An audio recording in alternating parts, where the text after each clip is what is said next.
हाँ तो नमस्ते जी। आज हम लोग क्वेश्चन बैंक का करने वाले हैं 20 महत्वपूर्ण ऑब्जेक्टिव। ये सवाल पेपर में यही आएगा क्योंकि मोस्ट इम्पोर्टेंट ऑब्जेक्टिव में लाया हूँ। समझिए मैं क्वेश्चन बैंक से चुन चुन कर ऑब्जेक्टिव लाया हूँ। अगर आप इस ऑब्जेक्टिव को सही कर लेते हैं तो समझिए 20 में ले आपका 15 ठो ऑब्जेक्टिव सीधे अब मैट्रिक में पूछेगा इस साल 2026 में, क्योंकि यही सब क्वेश्चन को मान बदल के पूछेगा। मैं बार बार यही कह रहा हूँ क्योंकि ये मोस्ट इम्पोर्टेंट ऑब्जेक्टिव है। यदि आप इस 15-20 को ऑब्जेक्टिव 20 में 20 सही कर लेते हैं तो आप बहुत खुश हैं। अगर सही नहीं हो रहा है तो समझिए आपको क्या करना है और तैयारी ज़बरदस्त करनी होगी। तो आपको अभी से मेहनत करना शुरू करना होगा और आप इस वीडियो के माध्यम से आप जांच कर सकते हैं कि आपका कैसा तैयारी है। अभी समय कम है इसीलिए मैं 20 ठो ऑब्जेक्टिव ले रहा हूँ। आने वाला समय में 30, 40, 50 इस तरह 100, 200 पूरा मैं ऑब्जेक्टिव कराऊंगा। तो आप हो सकता है तो आप इस चैनल पर नए हैं तो चैनल को सब्सक्राइब कर दे। लेकिन अब एक काम करिए, इस वीडियो को शेयर अवश्य करिएगा क्योंकि अब हम लोग का लगले 750 सब्सक्राइब पूरा होने वाला है। आप लोग खूब जोर लगा कर शेयर करिए और अपने चैनल जाकर अपने दोस्तों को मोबाइल में जाकर सब्सक्राइब करें, तब न हमारा भी मन लगेगा वीडियो बनाने में, तब भी आपका क्या होगा, आपका अच्छा तैयारी होगी। ठीक है, मैं ज़्यादा नहीं बोलूँगा, पूरी वीडियो क्या करना है अंत तक देखना है। एक एक क्वेश्चन बिहार मैट्रिक फाइनल परीक्षा में आएगा। तो चलिए हम करते हैं वीडियो को स्टार्ट। सबसे पहले का क्वेश्चन मोस्ट इम्पोर्टेंट सवाल, निम्नलिखित में कौन अपरिमेय संख्या है। देखिए पेपर में आया था ये 1 नंबर में, तो निम्नलिखित में कौन परिमेय संख्या है। तो ये कहिए अपरिमेय है, ये अपरिमेय है, ये अपरिमेय है। कहिएगा ये रूट है तो रूट से रूट कट जाएगा तो हम लोग के पास क्या बच जाएगा, खाली 2। तो 2 एक कैसी संख्या है, आप कह दीजिएगा परिमेय संख्या है। अगला क्वेश्चन, किसी धनात्मक पूर्णांक ए बी के लिए ए बी का मस और लस किसके बराबर होता है। तो इस क्वेश्चन को रट मारिएगा, ये क्वेश्चन सेम टू सेम पूछेगा आपसे यहीं। तो याद रखिएगा ए गुणे बी हो जाएगा। एक बात, जब 20 ठो ऑब्जेक्टिव समाप्त हो जाएगा तो आप कमेंट में हमें बताइएगा आपका कितना ऑब्जेक्टिव सही हुआ। अगला क्वेश्चन, ये सवाल पेपर में आएगा ही तो आएगा, एक घात वाले बहुपद को क्या कहते हैं। ये सब मैं बहुत बार कराया हूँ। तो देखिए ये पेपर में सीधे आया है कि नहीं। अब मैं पीछे ऑब्जेक्टिव कराया हूँ तो वो भी ऑब्जेक्टिव का हुआ है पर पेपर में लड़ रहा है। ये सब क्वेश्चन बैंक के सवाल है। तो एक घात वाले बहुपद को क्या कहते हैं, तो रैखिक बहुपद कहते हैं। अगला क्वेश्चन देखिए, त्रिघात बहुपद का सबसे व्यापक रूप कौन है। तो याद रखिएगा इनका राइट आंसर क्या हो जाएगा, सी हो जाएगा। लेकिन अगला क्वेश्चन मोस्ट इम्पोर्टेंट सवाल वीवीआई, ये सवाल मैं बार बार कह रहा हूँ। ऐसा मैं ऑब्जेक्टिव हर गणित के जब पेपर में लाता हूँ तो ऐसा कुल ऑब्जेक्टिव लाता हूँ। क्यों, क्योंकि ये 2 नंबर में ऐसा सवाल 1 नंबर में आता ही आता है हर साल। देखिए तो क्या निकालना है, कॉस थीटा निकालना है नू। तो साइन थीटा बराबर सूत्र क्या होता है, आप कहिएगा ये हो जाएगा लंब व कोण। कॉस थीटा बराबर क्या होता है, आधार और बाटा में कोण। तो हम लोग का सबसे पहले कोण निकालेंगे।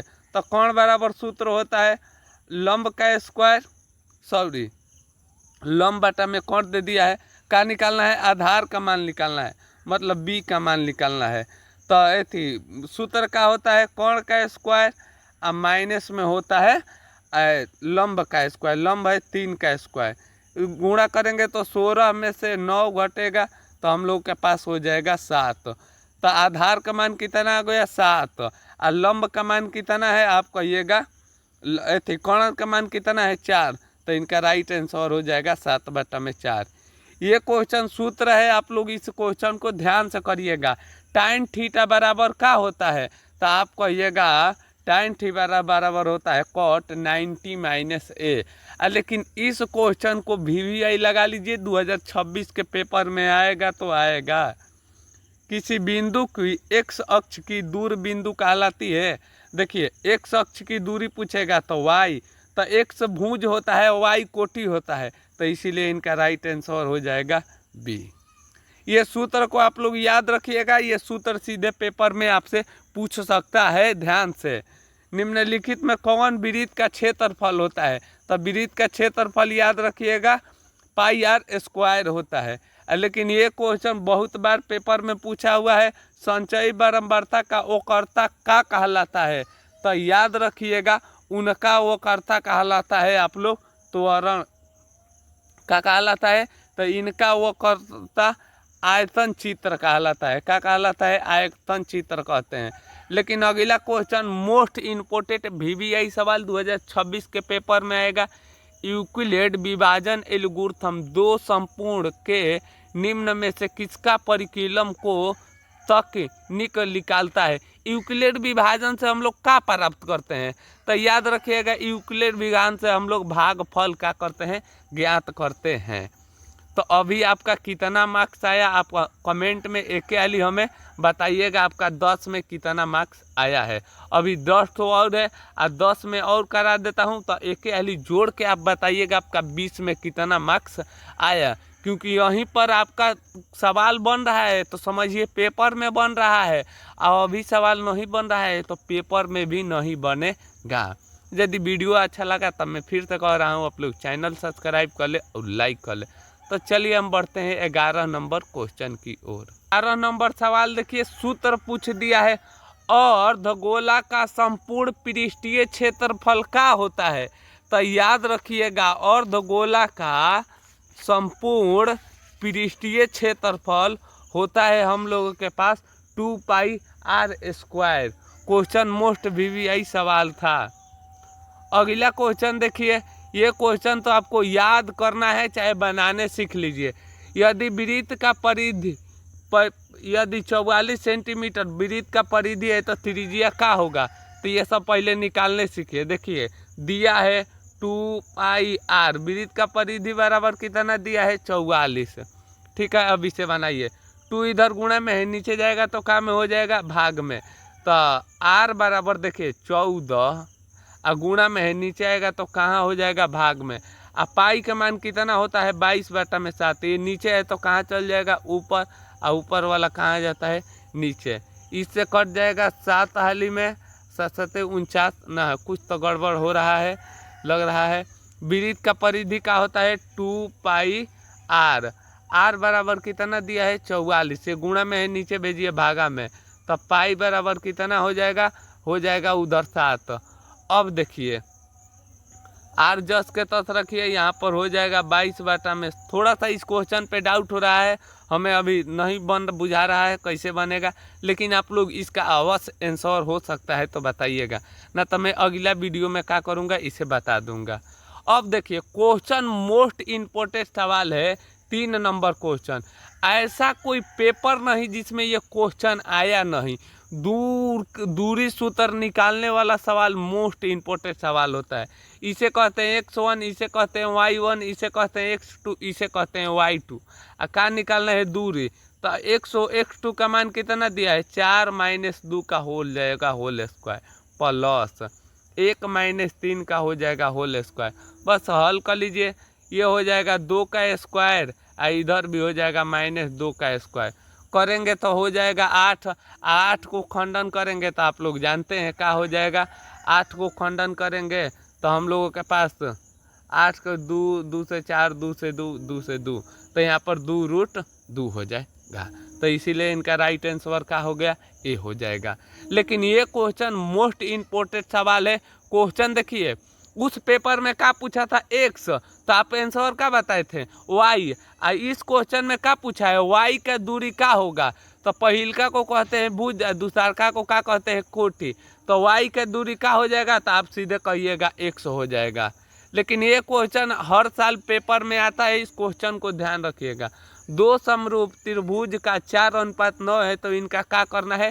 क्षेत्रफल निकालना है। तो क्षेत्रफल जब भी कहेगा तो आप क्या करिएगा? इन पर रूट लगा दीजिएगा।